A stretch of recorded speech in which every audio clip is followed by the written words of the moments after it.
तो guys Boruto chapter 75 आ गया है। जितने चैप्टर 75 के स्पॉयलर्स क्रेजी थे उससे ज़्यादा ये वाला चैप्टर क्रेजी था। इस चैप्टर में हमें अमाडो की बैक स्टोरी पता लगी और एक और ओत्सुत्सुकी गॉड के बारे में भी पता चला। तो वीडियो स्टार्ट करने से पहले वीडियो को लाइक ज़रूर करना, क्योंकि यूट्यूब को भी पता चले कि आप जो देख रहे हैं वो आपको पसंद है, और चैनल को सब्सक्राइब भी कर ही देना। तो चलिए वीडियो स्टार्ट करते हैं। बोरुटो चैप्टर 75 के कवर पेज पे डेमन है और चैप्टर का नाम डोमेन ऑफ गॉड्स है। चैप्टर के स्टार्ट में अमाडो नारुतो और शिकामारू को आइडा और डेमन की एबिलिटीज़ बताता है। जैसे आइडा पास देख सकती है और आइडा की एज भी बताता है 16 इयर्स, और डेमन की रिफ्लेक्ट एबिलिटी भी बताता है। पर लेकिन वो एक और चीज़ बताता है कि उसे एक आदमी को टच करना होगा, और अगर उसने उस आदमी को टच किया है तो उसकी एबिलिटी भी ट्रांसफ़र हो सकती है। नारुतो को ये एबिलिटीज बहुत क्रेजी लगते हैं।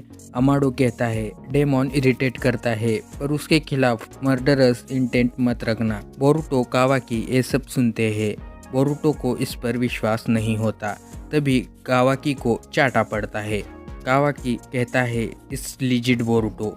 फिर नारुतो पूछता है अमाडो को, तुमने ये एबिलिटीज़ कैसे डेवलप की? अमाडो कहता है मैंने डेवलप नहीं की, मैं ह्यूमन हूँ ना कि गॉड, मैंने सिर्फ एबिलिटीज़ ट्रांसप्लांट की है। फिर अमाडो बताता है ये एबिलिटीज़ एक गॉड बीइंग की है, ओत्सुत्सुकी शिबाई। सब लोग ये सुन के चौंक जाते हैं। शिकामारू पूछता है ओत्सुत्सुकी शिबाई अब कहाँ है? अमाडो कहता है He is no longer with us. All exist are his remains.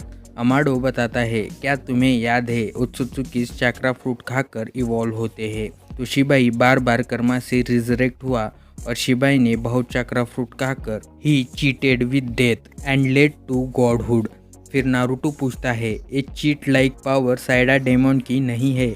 Amado बोलता है मैंने शिबाई के पावर्स डीएनए से ट्रांसप्लांट किए हैं। शिकामारू कटास्के से पूछता है क्या ये पॉसिबल है? वो बोलता है ये बियॉन्ड ह्यूमन इंटेलेक्ट है। शिकामारू और अमाडो थोड़ा झगड़ा करते हैं। फिर नारुतो गो ऑन कहता है। फिर अमाडो शिबाई की एबिलिटीज़ बताता है।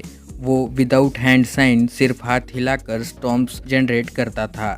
उसे 4 thunder bolts with just angry roar, और उसे शिंजुत्सु भी कहते हैं। सभी लोग कंफ्यूज होते हैं। अमाडो बताता है आइडा डेमन जो एबिलिटीज यूज करते हैं विदाउट हैंड साइन उसे शिंजुत्सु कहते हैं। ओड के क्लॉ और कावाकी के एबिलिटीज भी शिंजुत्सु ही है, और कर्मा भी शिंजुत्सु ही है। फिर बताता है इनफैक्ट शिंजुत्सु से ही निंजुत्सु का आइडिया आया है। शारदा पूछती है निंजुत्सु शिंजुत्सु से चुराया है? अमाडो बोलता है ये फैक्ट है। शिकामारू पूछता है शिबाई अब कहाँ है, मरा है या उसे किसी ने मारा है? अमाडो बोलता है मुझे नहीं पता वो मरा या मारा गया, और बताता है उसने अपनी बॉडी छोड़ दी होगी, ये मेरी हाइपोथेसिस है। शिकामारू बोलता है वो गॉड है तो कर सकता है। अमाडो बताता है ओत्सुत्सुकी पावर कंटेन्स होप, जैसे वो मेरी मरी हुई बेटी को भी वापस ला सकते हैं। फिर दूसरे पैनल में शारदा के पीछे डेल्टा आती है। वो आइडा से मिलने का ऐसा कहती है। पीछे से सुमेरे आके डेल्टा को स्लिप में डालती है। फिर सीन चेंज होता है और नारुतो बोलता है तुमने पहले भी डॉटर को मेंशन किया था जो 12 साल पहले मर गई थी। फिर अमाडो अपनी बेटी अकेबी के बारे में बताता है जो एक अननोन डिजीज के साथ सफ़र कर रही थी। उसे किसी दवाई का असर नहीं हो रहा था, तो मैं उसके लिए न्यू बॉडी बनाने लगा वाया क्लोनिंग।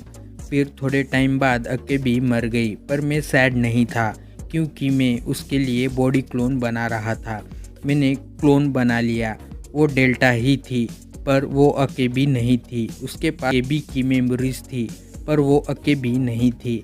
मैं अकेबी की कॉन्शियसनेस लाने में अनसक्सेसफुल रहा। तभी वहाँ जिगेन आया और अकेबी को वापस लाइफ में लाएगा ऐसा प्रॉमिस किया और मुझे शामिल कर लिया, पर मुझे उस पर भरोसा नहीं था। लेकिन जिगेन जो कर्मा रिजरेक्शन करने वाला था वो आइडेंटिकल था मेरे बॉडी क्लोन की तरह। मेरे failed efforts domain of God से क्रॉस हुए। ये सिर्फ गॉडली पावर्स कर्मा शिंजुत्सु से ही पॉसिबल था। इसलिए मैंने कावाकी के कर्मा में अकेबी का डेटा डाला। कावाकी को सिर्फ कर्मा इम्प्लांट करना होगा नए क्लोन बॉडी में, जिससे अकेबी रिवाइव होगी। पर शिकामारू आइडा को ये हुआ है या नहीं पास्ट में देखने को कहता है। तभी बोरुटो को मोमोशिकी की आवाज़ सुनाई देती है। उसे भी आइडा और अमाडो पे भरोसा नहीं होता। वो कंफर्म करता है कि शिबाई की स्टोरी ट्रू है। वो कहता है मुझे सभी शिनजुत्सु पता है, पर आइडा की लव चार्म एबिलिटी अलग है। आइडा बताती है अकेबी 24 ईयर की थी तभी मर गई और कंफर्म करती है। अमाडो शिकामारू में अनबन होती है। बोरुटो मोमोशिकी से पूछता है हम और कितनी देर लिंक रहेंगे। मोमोशिकी कहता है वो मुझे नहीं पता, और बोरुटो को फ्यूचर दिखाता है जहां टीम 10 सेज मोड मित्सुकी कावाकी किसी से फाइट कर रहे होते हैं, या तो सेज मोड मित्सुकी और कावाकी की ही फाइट हो रही होती है। एंड में बोरुटो थोड़ा घबराता है और चैप्टर एंड होता है। चैप्टर में हमें शिबाई ओत्सुत्सुकी के बारे में पता चला और अमाडो के बारे में भी पता चला, पर अमाडो सच बोल रहा है या झूठ ये कह नहीं सकते। आपको इस चैप्टर में क्या पसंद आया या क्या नहीं कमेंट करके ज़रूर बताना, और ऐसे वीडियोस के लिए चैनल को सब्सक्राइब ज़रूर करना और बेल आइकन को भी दबा देना।